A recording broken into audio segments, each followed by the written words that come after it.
Sagot. Bakit yung nanay ni Pacquiao mas masahol pa sa Sa baluga? kanya siya maghamon, darating ako. Oh. Sige. Wala ka mong gloves ha? Kama-kamao. Pacman hindi na nakapagpigil. Manny Pacquiao planong kasuhan si Francis Leo Marcos o si Norman Mangusin dahil sa pambabasto sa kanyang ina na si Mami Donicia. Usap-usapan sa social media ngayon ang matitinding pahayag ng pambansang kamao na si Manny Pacquiao matapos itong magpakita ng matinding galit laban niya sa kontrobersyal na internet personality na si Francis Leo Marcos o mas kilala sa tunay na pangalan na Norman Mangusin. Kasunod ng mga kumakalat sa video sa Facebook, diretsang ipinahayag ni Pacquiao ang kanyang intensyon na magsampa ng kaukulang legal na aksyon laban niyan kay Mangusin. Bagamat kilala si Pacquiao sa pagiging mahinahon, pero tila napuno na ang salop para sa boxing legend at ayon sa mga ulat, nag-ugat ang galit ni Pacquiao sa mga di umano'y maling impormasyon at mapanirang pahayag ni kinakalat ni Mangusin laban sa kanya. Sa mga nagdaang livestream video ni Mangusin, madalas nitong madamay ang pangalan ng dating senador sa iba't ibang isyu, kabilang na usaping may kaugnayan sa pera at kredibilidad na mariing itinanggi ng kampo ni Pacquiao at banat pa nito sa ina ni Pacman na si Mami Donicia.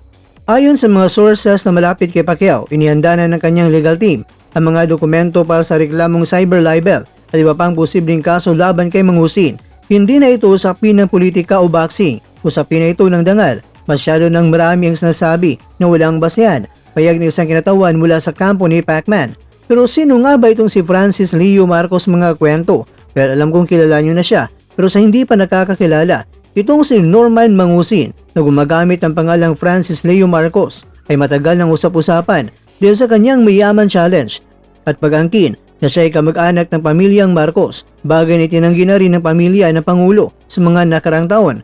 Tanong ko siya, kilala ba niya ako? Yari ka dito. Noong taong 2020 ay hinarap din ni Mangusin ng ilang kaso mula sa National Bureau of Investigation dahil sa paglabag sa optometry law at paggamit ng peking pangalan. Sa ngayon, wala pang inilalabas sa formal na sagot si Mangusin o ang kanyang kampo hinggil sa bantang demanda ni Pacquiao. Samantala, pinatunayan ni Shakur Stevenson na hindi lang basta salita ang kanyang punan patapos ang dominahin at talunin si Teofimo Lopez via unanimous decision sa kanilang mega fight.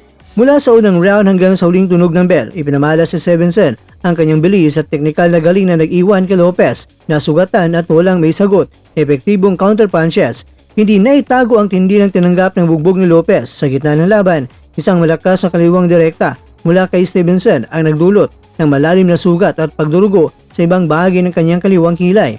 Bagamat sinubukan ni Lopez na sumugod, paulit-ulit niya nasasalo ang mga counter punches sa Stevenson, dahilan upang mamaga ang kanyang muka at mawala ang kanyang laro hanggang sa dulo ng 12 rounds. Ang scorecard sa mga urado ay malinaw na pabor sa depensa at opensa ni Shakur.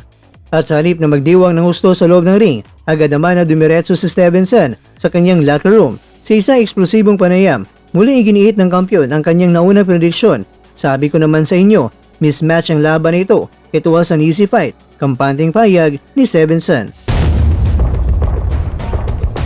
Mga kakwento, binigyang diin ni Stevenson ang pagkadismaya sa bilis si Lopez na inakala niya na magiging malaking hamon sa kanya.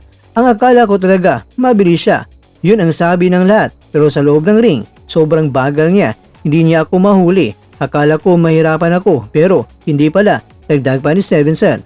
Dahil sa panalong ito, lalong napatunayan ni Stevenson na siya ang king of the hill sa kanyang division, habang si Lopez naman ay kailangang bumalik sa drawing board matapos ng isang masakit na pagkatalo na ikinagulat ng lahat at nag-iwan ng kanyang pisikal at emosyonal na sugat.